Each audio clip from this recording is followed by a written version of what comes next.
ऐसा मंत्र किसी के पास नहीं है कि लोन लेके पैसा ना भरना पड़े। पहले चलता है बैंक के पैसेंजर रेल की तरह, और जैसे ही ये आवेदन और ये चीजें लगती है ना तो बुलेट ट्रेन हो जाता है।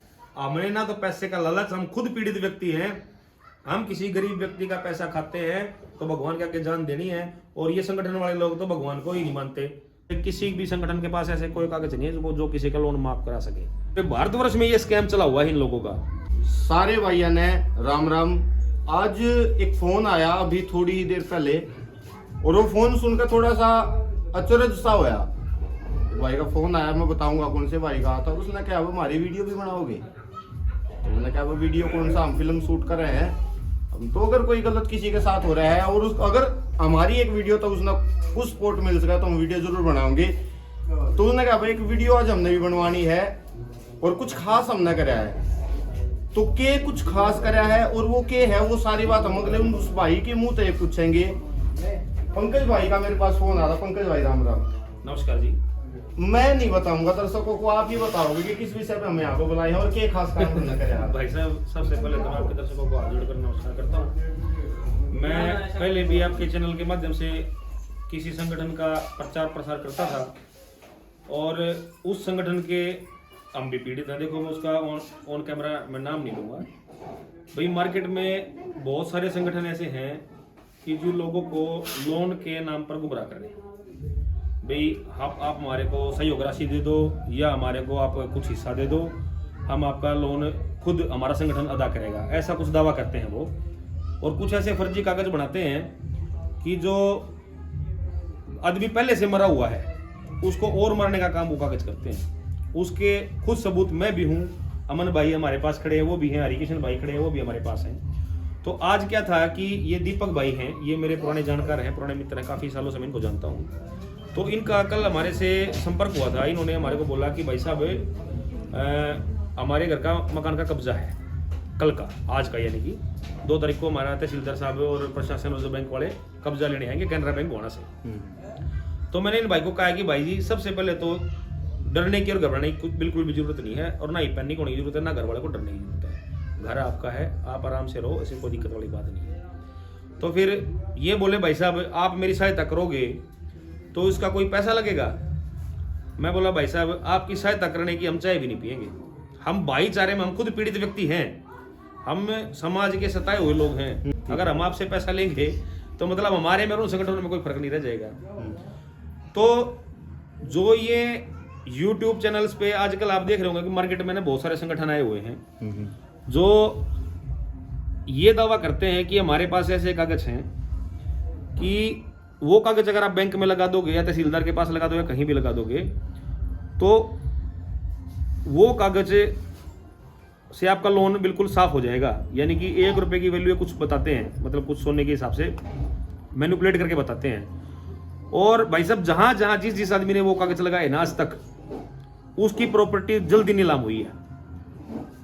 ये सिर्फ और सिर्फ क्या करते हैं कि जितने बंदे का लोन है उसका 10% ये मांगते हैं कि हम 10% लेंगे, और 2% ये एडवांस लेते हैं उससे।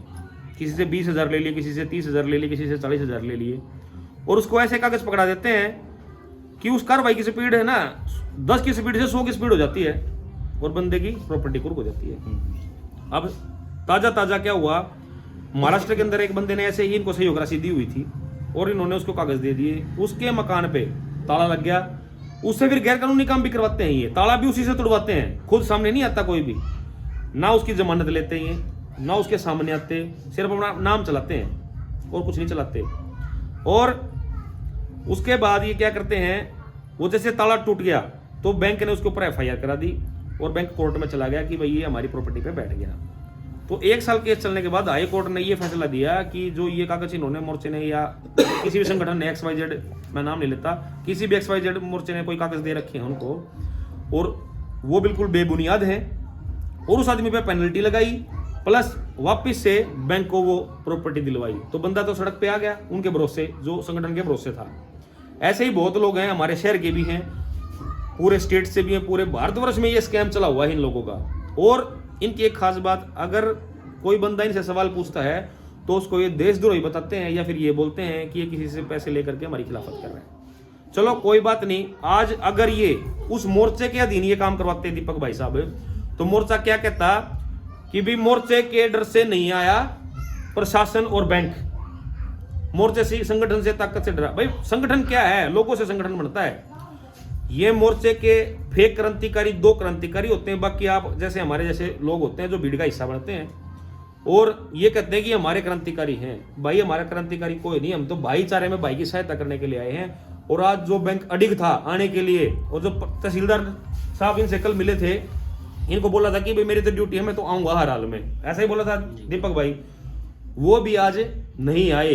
तो सबसे मेन बात यह है कि ये मोर्चा किसी भी संगठन के पास ऐसे कोई कागज नहीं है जो किसी का लोन माफ करा सके, ठीक है। दूसरी बात, ये सिर्फ और सिर्फ पैसे इकट्ठे करने का माध्यम है।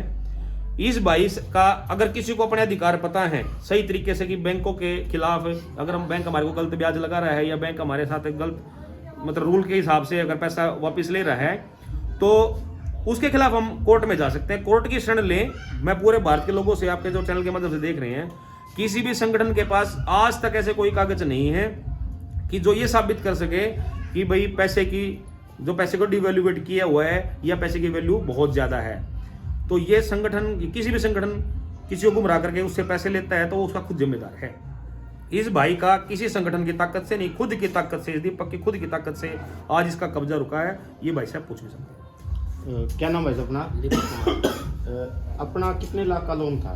मेरा 5 लाख रुपए का सर। अच्छा, कितना पेन बाकी कितना हो रहा है, बकाया कितना हो रहा है? वो तो सर 8 लाख रुपए बना रहे हैं। अच्छा, 8 लाख बना रहे हैं। तो इन भाइयों ने जो कर अपना यू सारा काम करवाया, सहायता करी है, तो कितने रुपए लिए इनने? कुछ नहीं लिया जी, भाईचारे में करवाया। कुछ तो लिया होगा थोड़ा बहुत? कुछ भी नहीं जी, मतलब दबाव वो तो नहीं, कोई दबाव नहीं। देखो, सुबह के साथ मेरे घूम रहे, मेरे यह साथ वीडियो डलेगी, डलते इसके ऊपर कमेंट आएंगे अक्यू भाई झूठ बोल रहा है, पीछे खा रहा है। हाँ भाई, ये जो मैं एक चीज बताऊंगा आपके दर्शकों को, संगठन के लोग इस वीडियो को देखते ही ये कमेंट करेंगे या ग्रुप में डालेंगे कि ये तो भाई पार्टी से पैसे लेकर के इनका काम करवा गए। भाई आपके सामने है, हमने ना तो पैसे का लालच, हम खुद पीड़ित व्यक्ति हैं, हम किसी गरीब व्यक्ति का पैसा खाते हैं तो भगवान के आगे जान देनी है। और ये संगठन वाले लोग तो भगवान को ही नहीं मानते, ये तो भगवान को ही नहीं मानते। सबसे बड़ी बात मैं आपको बताऊं, ये भगवान से डरते ही नहीं, ये तो अपने आप में स्वयं भू देवता है।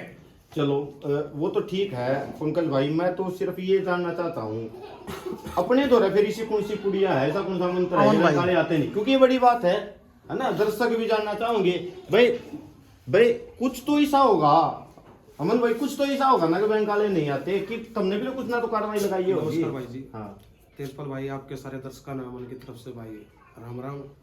और भाई हम पंकज भाई की बात से एक मेरे को इन्होंने बोला है कि बैंक की फास्ट कार्रवाई हो जाती है, तो मैं आपको आपके दर्शकों को अपने माध्यम से बताना चाहता हूँ ये फास्ट कार्रवाई कैसे हो जाती है, एक शॉर्ट फॉर्म में, ताकि आदमी को समझ में आ जाए। पहले चलता है बैंक के पैसेंजर रेल की तरह, और जैसे ही ये आवेदन और ये चीजें लगती है ना, तो बुलेट ट्रेन हो जाता है। एक शॉर्ट फॉर्म में समझा रहा हूँ मैं कि मतलब बैंक बुलेट ट्रेन की रफ्तार में बुलेट ट्रेन क्यों हो जाए है भाई, उन्हें दिख गया कि भाई ये आदमी अपनी कार्रवाई पर लाग लिया, पर ये होना जाना कुछ नहीं, झूठे क्योंकि झूठे कागज है। हम प्रैक्टिकली लगे पड़े हैं। आप तो अब हम जानते हो, पहले हमने खुद बोला कि 1 रुपए का सिस्टम ये है, 1 रुपए का सिस्टम वो है, पर जब हमारी आंख खुली, जब हमारे घर पे धड़ाधड़ नोटिस आ रहे हैं, एक भी महीना नहीं चूक रहा, फिर हम अपना प्रैक्टिकली आए, हमने अपने जो हमने एक्ट पढ़े, कानून पढ़े अपने बिहाफ पे, ये तो आवेदन तक छोड़ देते हैं, तो फिर हमने अपने बिहाफ पे, जैसे कि मैं कंज्यूमर कोर्ट भी गया हूँ कि भाई मैंने कैसे ब्रेक लगवाना है बैंक को, हाई कोर्ट भी गए, हाई कोर्ट में देखा कि हाई कोर्ट डीआरटी भेज रहा है, तो मतलब निजात कहीं नहीं मिल रही। एक बार रुकिए भाई, शोर ना करो, एक बार रुकिए। तो निजात कहीं नहीं मिल रही। तो इस भाई का हमारे तरफ फोन आया कि भाई क्या करना चाहिए। हमने पर्सनली एज ए मतलब एक इंसानियत के नाते हम 4 आदमी गए तहसीलदार साहब से, बाय रिक्वेस्ट करी ना, तहसीलदार साहब को कुछ ऐसा कहा कि आप आ जाइए देख लेंगे। बैंक मैनेजर से भी रिक्वेस्ट करी, 1:30 बजे तक खुद कह रहे थे कि भाई हम आएंगे, पर जब हमने उनको कुछ बातें बोली, कुछ बताया भाई ने, जैसे बैंक ने वही मंत्र जानना चाहा, वो मंत्र भी तो बुझना ना, मंत्री मंत्र बुझना जरूरी है। ये 4 भाई जो इकट्ठे गए और उन्हें समझा कि भाई समाज आ रहा उठ के गेलिया, ये 2 भाई 4 भाई, और ये रिक्वेस्ट कर रहे हैं कि जनाब हम करवाएंगे कुछ ना कुछ, अब बस इस बार एक बार टाइम मिस करे जाए। मैं मंत्र में बताता हूँ। हाँ देखो तेजपाल भैया, बार बार ये मंत्र की बात कर रहे हो, ऐसा मंत्र किसी के पास नहीं है कि लोन लेके पैसा ना भरना पड़े। देखो सिचुएशन के हिसाब से, सिचुएशन के आधार पे सेटलमेंट हो सकती है बैंक में।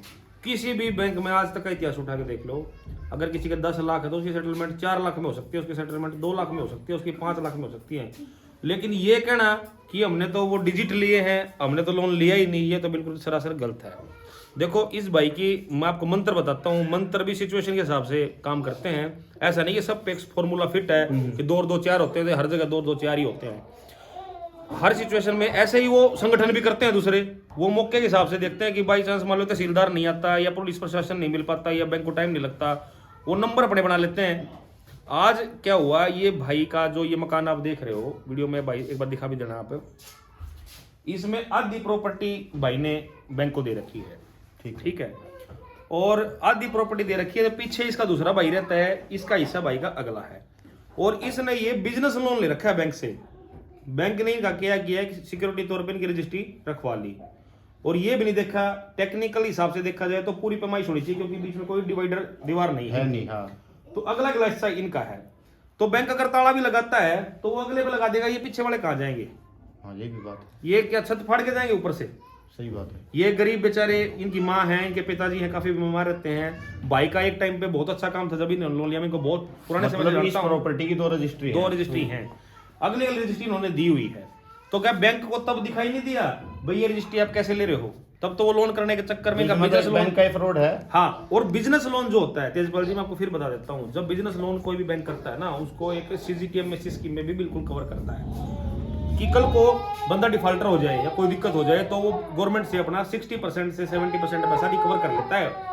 और इस भाई के साथ क्या जाति कर रखी है बैंक वालों ने, साथ में तो प्रॉपर्टी ले रखी है, ऊपर से CGTMSE कवर कर रखा है, और प्लस अगर प्रॉपर्टी को जल्दी अड़पने के लिए बैंक वालों ने भाई के ऊपर सरफेसी एक्ट के तहत कार्रवाई कर रखी है, जिससे DM ऑर्डर इन्होंने ले रखा है बैंक वालों ने, और साथ के साथ रिकवरी सूट डाल रखे है सिविल कोर्ट में।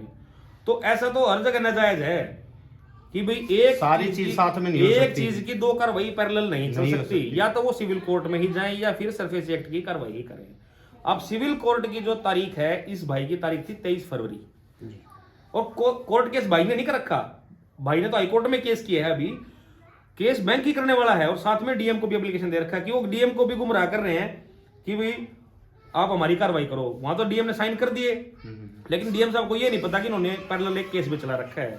तो एक चीज की 2 कार्रवाई नहीं हो सकती। तो यही चीज हमने जा करके तहसीलदार साहब को समझाई कि सर देखो, उधर से बैंक अपने जल्दीबाजी में कि अपना क्या नाम है सरफेसी की भी कार्रवाई कर रहा है और सिविल कोर्ट की तारीख कर रहा है, या तो उसको कोर्ट पे विश्वास नहीं है इसलिए वो DM ऑर्डर लेके आया है। बस कम से कम वो 23 तारीख तक जो आगे इसकी डेट आनी है या इसके सटे आने तक कम से कम आपको वेट करना चाहिए। तहसीलदार साहब ने हमारी बात को मान लिया, और बैंक वाले मानो या ना मानो हमारे से कोई फर्क नहीं पड़ता। तहसीलदार साहब नहीं आएंगे तो कब्जा भी नहीं होगा, तो हमारे को वहां से संतोषजनक जवाब मिला और भाई का कब्जा रुक गया।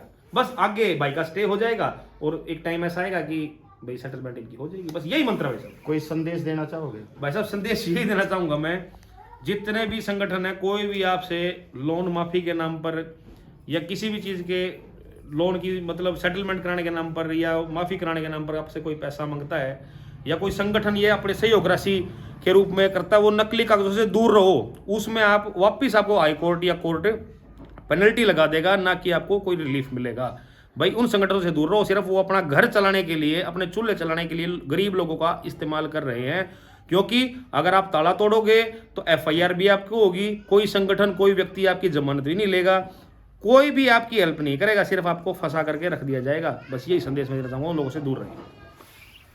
आप सभी लोग जितने भी देख रहे हैं लोग इस वीडियो को, आप सभी लोग ना समझदार हैं, और मेरे को पर्सनली ऐसा लगता है कि जब तक हम किसी चीज के आखिरी तक ना पहुंचे, मतलब यह चीज आखिरी है और यहाँ तक मतलब इसने और जोड़ देंगे तो इसका निचोड़ निकलेगा, तो जब तक हम किसी चीज का निचोड़ ना निकालें तब तक हमने उस चीज पे यकीन भी नहीं करना चाहिए। मैं नहीं कहता कि कोई भी संस्था कोई भी ऑर्गेनाइजेशन गलत है, मैं नहीं कहता कि ये भाई सही है या ये गलत है या वो सही है।